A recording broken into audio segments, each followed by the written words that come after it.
ওই মুরিদ ডাক দিয়া কয়, হুজুর দেখবেন না শুনবেন? মরহুম সাহেব কয়, দেখতে পারলে আবার শোনে কেডা? আরে কথা কয় না, বলতে আছে না, দেখলে আবার শোনে কে? হে বাবা রে, আল্লাহর ওলি রে কুতুবখানার মধ্যে নিয়ে ঢুকাইয়া, ও বাদান, এটা তো আমেরিকার খবর না, তো বেশির চেয়ে বেশি গেলে তো আজ থেকে মাত্র মনে হয় 35-30 বছরের কথা। দরজা জানলা আটকাইয়া আল্লাহু আকবার, ওই পাগলা আত্তাহিয়াতুর হালতে বসিয়া, মরহুম সাহেব আত্তাহিয়াতুর হালতে বসিয়া, হাঁটুর সাথে হাঁটু লাগাইয়া, হাতে হাতে মুসাফা করিয়া, মুসাফা করার আগে সব জামা কাপড় খুইলা বলাইছে। আসসালামু আলাইকুম আল কারীমে স্বাগতম।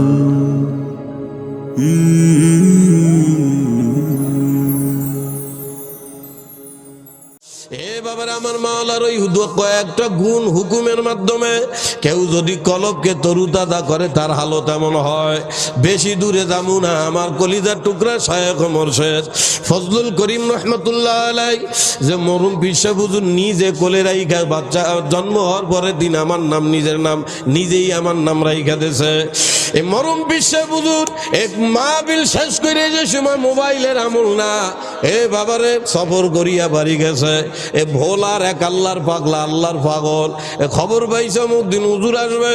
এ বাবা পাগলের মতো ছুটে গেছে শায়েকের সঙ্গে দেখা করার জন্য। এ শায়েকের কাছে যখন গেছে, যাইয়া তো আল্লাহু আকবার, মরহুম শায়েক রে সরমনাই কুতুবখানার সামনে যাইয়া পাইছে। পাওয়ার পরেই কয়, হুজুর আমি অনেক কষ্ট করে আপনার কাছে আসছি, এই পর্যন্ত কয়েকবার আসছি আর গেছি, আপনার মোটে পাই না। হুজুর কয়, কেন বাবা, কিছু বলবা নাকি? হুজুর আপনি আমার যেই সবক দিছিলেন, আমার সবক তো হইছে, তাসিরও হইছে, আমি সবক পাল্টাবো। আল্লাহর ওলি ডাক দিয়া কয়, বাবা সবক পাল্টাবা, তাসির কি আসলেই হইছে? কাহা হুজুর হইছে। তখন ডাক দিয়া কয়, কয় নম্বর সবকে ছিলা? কয় আমি 3 নম্বর সবকের ভিতরে ছিলাম হুজুর। কয় সত্যি কি তাসির হইছে? কয় হ্যাঁ। কয় আমার একটু আমার তুই বলবা কেমন তাসির হইছে? ওই মুরিদ ডাক দিয়া কয়, হুজুর দেখবেন না শুনবেন? মরহুম সাহেব কয়, দেখতে পারলে আবার শোনে কেডা? আরে কথা কয় না, বলতে আছে না, দেখলে আবার শোনে কে? হে বাবা রে, আল্লাহর ওলি রে কুতুবখানার মধ্যে নিয়ে ঢুকাইয়া, ও বাদান, এটা তো আমেরিকার খবর না, তো বেশির চেয়ে বেশি গেলে তো আজ থেকে মাত্র মনে হয় 35-30 বছরের কথা। দরজা জানলা আটকাইয়া আল্লাহু আকবার, ওই পাগলা আত্তাহিয়াতুর হালতে বসিয়া, মরহুম সাহেব আত্তাহিয়াতুর হালতে বসিয়া, হাঁটুর সাথে হাঁটু লাগাইয়া, হাতে হাতে মুসাফা করিয়া, মুসাফা করার আগে সব জামা কাপড় খুইলা ফেলাইছে। খুইলা ফেলানোর পরে 3 নম্বর সবক আদায় করা শুরু করছে। শায়েখ রহমতুল্লাহ আলাই কয়, পাগলারে দেখলাম আমার হাতে হাত দিয়ে যখন সবক চালু শুরু করছে, কিছুক্ষণ পরে দেখি ওর এক একটা পশমের গোড়া এত বড় বড় হয়ে গেছে, প্রতিটা পশমের গোড়া থেকে আল্লাহ আল্লাহ জিকির বেরিয়েছে। হ্যাঁ, জীবনে চলো ফেরো, খাও দাও, স্ত্রী ছেলে মেয়ে নিয়ে চলো।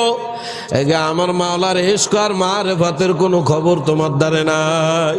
এবার চিন্তা করে দেখো, যেই মাওলা এত আদর করে তোমার আমার বানাইল রে ভাই, যেই জিনিসটা তোমার আমারে ঠিক করার জন্য মাওলায় দুনিয়ায় পাঠাইল, ওই জিনিসের ব্যাপারে তোমার কোনো খবর নাই।